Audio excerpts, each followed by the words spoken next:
For as long as I've been in the wine trade, winemakers have consistently said it takes a lot of beer to produce amazing wine. And because I don't want them to start slacking anytime soon, I'm going to be sitting down with some of my favorite winemakers and getting them all to take on DasBootiful Cape Winelands challenge. The challenge itself is all about chugging down a locally produced craft beer while still appreciating the world-class wine. Now let's find out who the quickest winemaker is.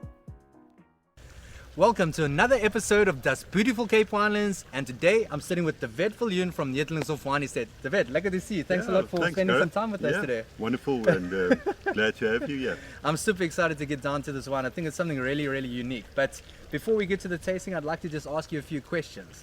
So, DipWSET, can you just take us through the name Neethlingshof? How did that name come about, and what makes Neethlingshof so unique compared to the producers around you? Yeah, it's actually quite interesting. The original name of the farm or estate used to be Wolverdans, which is a very, very nice name.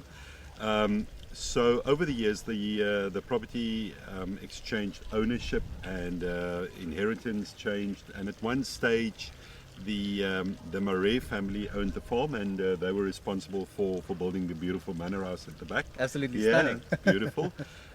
Quite unique because there's a bit of a feminine touch, but we can touch on that later.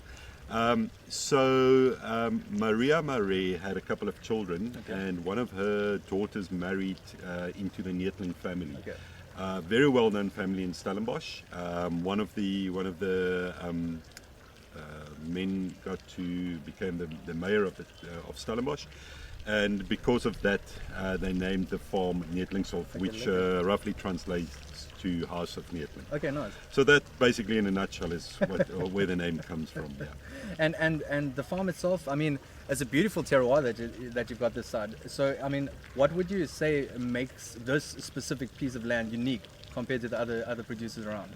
Yeah, I mean, just have a look. You can't see it, but we're looking at the beautiful mountains, and the uniqueness of this property is the fact that we have 9 different terroirs on the property. So in essence, to explain that, if we had to plant the whole estate with the same grape variety, like a Sauvignon Blanc, everything the same, we would be able to make 9 different styles of wine. That's incredible. Good soil, good climate, good location, and everything combined as terroir, and ultimately that's what makes the estate beautiful, and hopefully rolls through to the wine as well. It does, trust me. So DipWSET, I mean, out of all the crazy occupations that exist out there, what is it about winemaking that kind of drew you towards its craft? Well, I think like most people that studied winemaking, that it wasn't my first choice. Although I grew up on a wine farm, and I was exposed to wine ever since as a young boy. We got to taste wine at the dinner table. But ultimately, I started studying BC, and after 3 years finishing that, I just realized that I had some agriculture in me, and I wanted to study that. So I guess it's in my blood, and I just enjoy. I enjoy drinking wine, obviously, but it's in the roots, it's in the soil, it's in the plants. It's what I enjoy. That's awesome. I like that. You know, I feel the same. I mean, getting off topic now, me playing music, I just feel like it's something that kind of calls you. You don't find it; it finds you. Exactly. So winemaking obviously founded you. Yeah, exactly. Definitely. It was destined to be.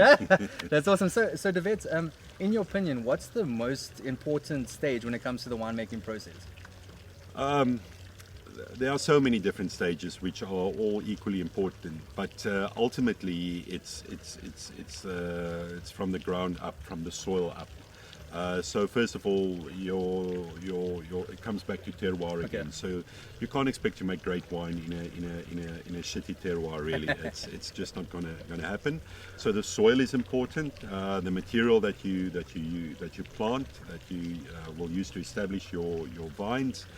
And then nurturing that fruit from a very young age. Remember, it takes about 4 years for vines to produce before you get your first crop.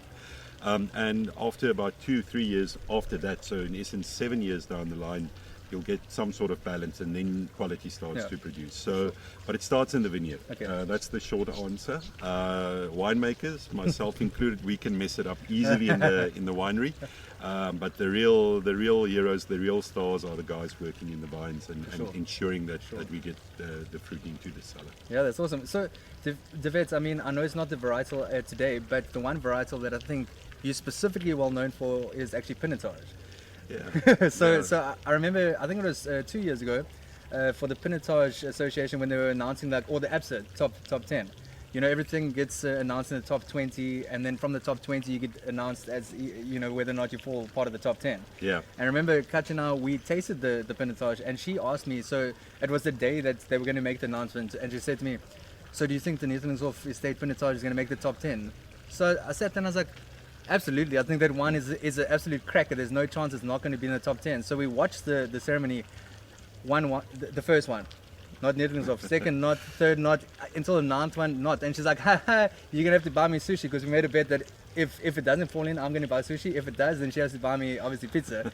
And I said, wait, there's still one more one that's coming up, and boom, number 10, Neethlingshof Estate. So yeah, the top 10. I mean, it's just consistently, you know, the quality that you're deriving or being able to produce with Pinotage from this farm is outstanding. Yeah.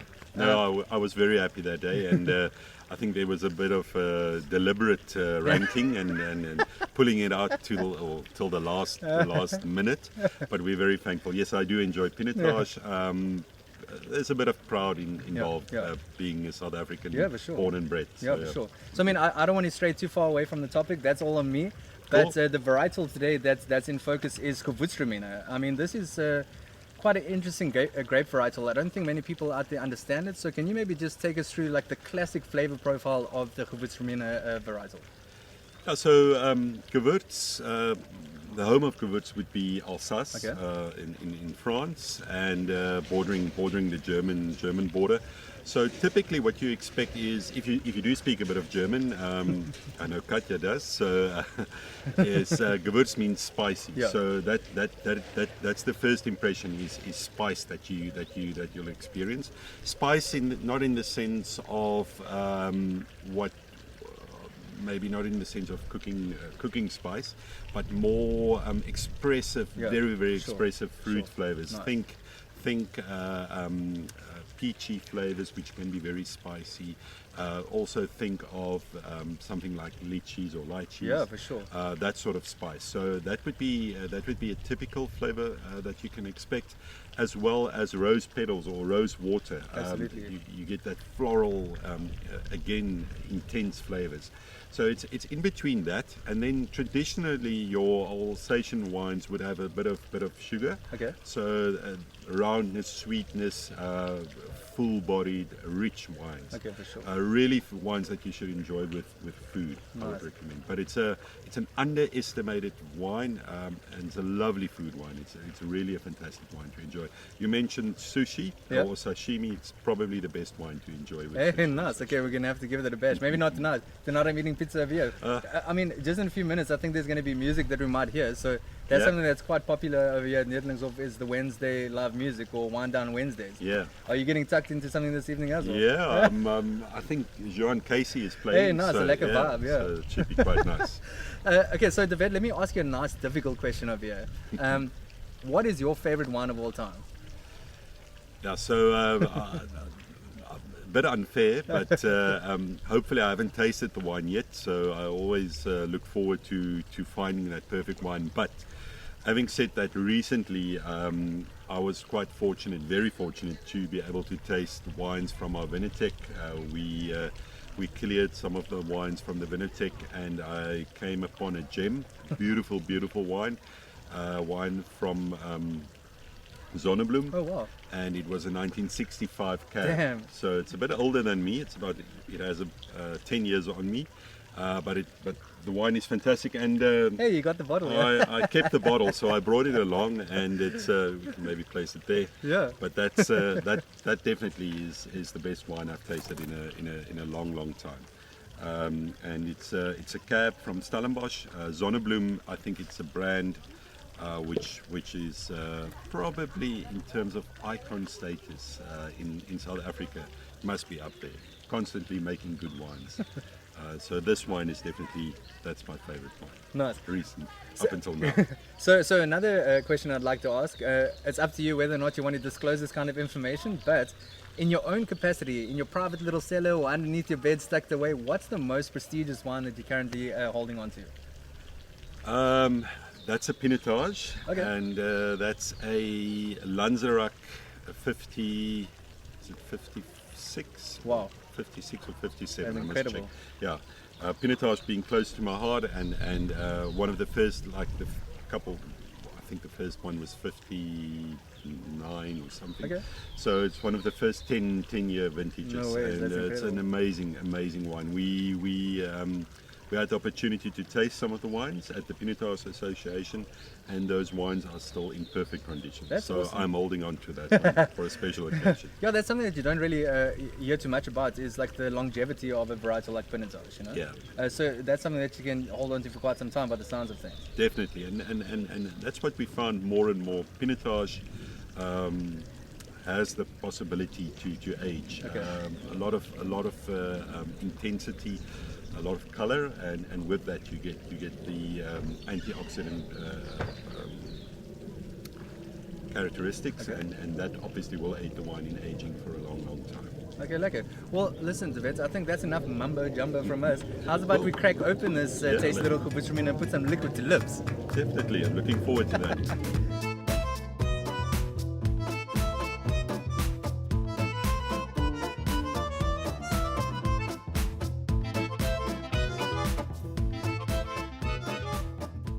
Okay, so DipWSET, before we get cracking on with this tasting, the one thing that I've got to take note of over here is that you pour proper portion. The other winemakers are giving us tastings. Today we're going to be drinking over here at We're not Neethlingshof. skimpy. We're not skimpy, and wine is made to be enjoyed. So come on.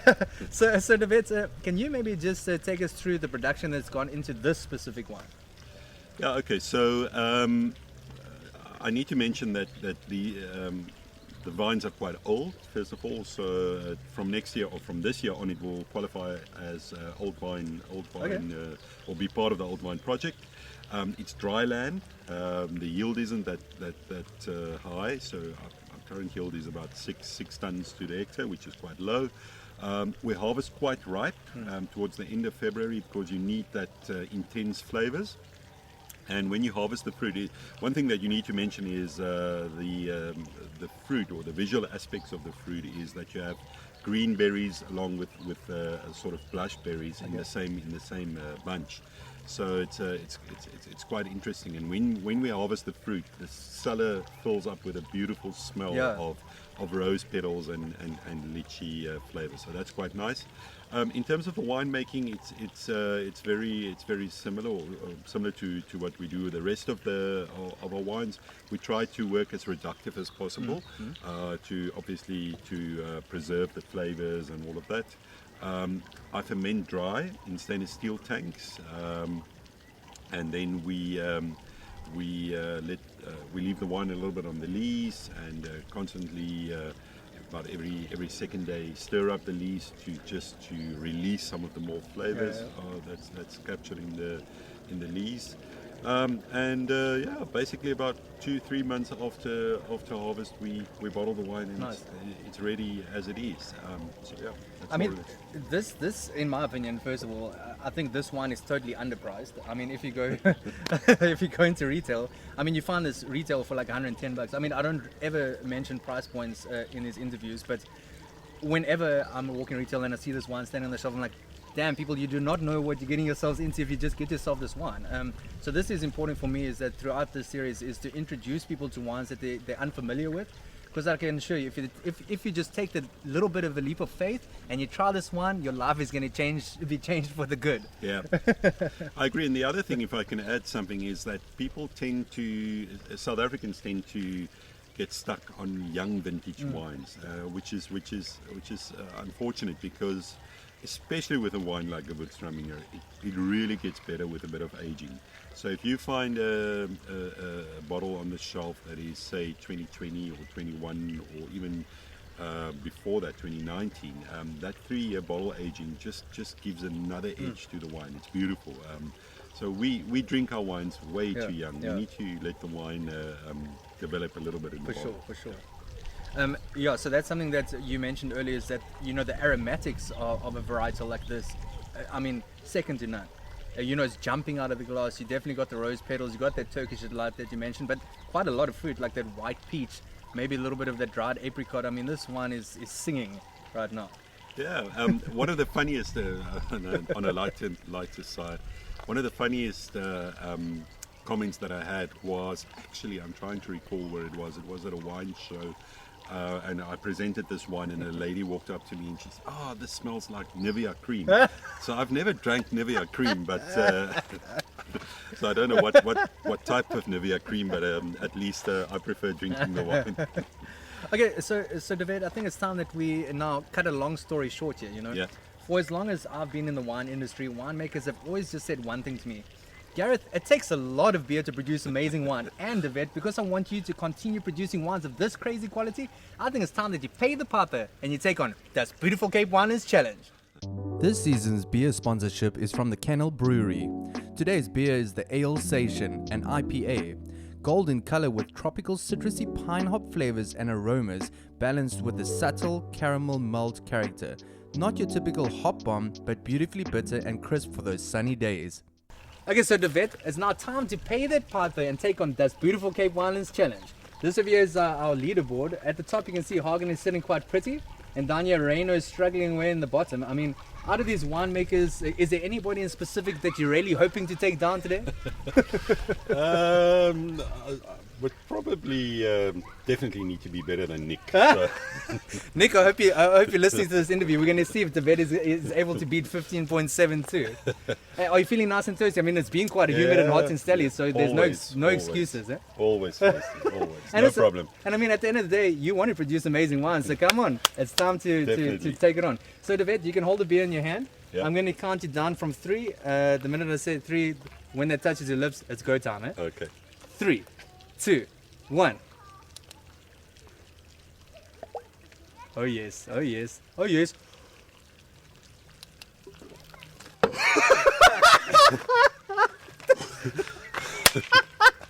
The bitch, you're not even going to believe it. What do you think the time is over here? I used to do it at 6, around about 6. Take a look at that time, people. David, 6.28. You're currently occupying number 1. So sorry, Hagen, you've just fallen down to second place. David, damn, well done. That's so impressive. I'm so stuck. I had a bit of practice at Basti. So David, first of all, I mean, what did you think of the Alsatian? Well, I'll taste it. You can ask me a little bit later because it's all still sitting in Europe, but it's wonderful. It's smooth, went down quite easy. I'll definitely have to get more. Listen, I truly believe that you're going to be the person to beat right now. I mean, it makes total sense because the wines that you produce are champion. I wouldn't be surprised if you end up championing of the series. I'm going to burp any moment now. Yo, do it, please. Some comic. Okay, so David, let's just quickly put your timer up here quickly. 6.28. Not too bad. That is an absolute beast of a time. So I'll be putting you up into first position in the next few minutes. But again, a massive thanks for taking on the challenge today, sitting down, sharing your stories with us, letting us taste your world-class wines. And I just want to encourage you to continue what you're doing. I think the wines that you're putting out into trade are absolutely amazing. Thanks again. Eh? Thanks. A lot of fun. Cheers. So folks, that was that very impressive Gewürztraminer being produced at Neethlingshof Wine Estate. If you want to get your hands on that tasty wine, all you have to do is just follow the links below.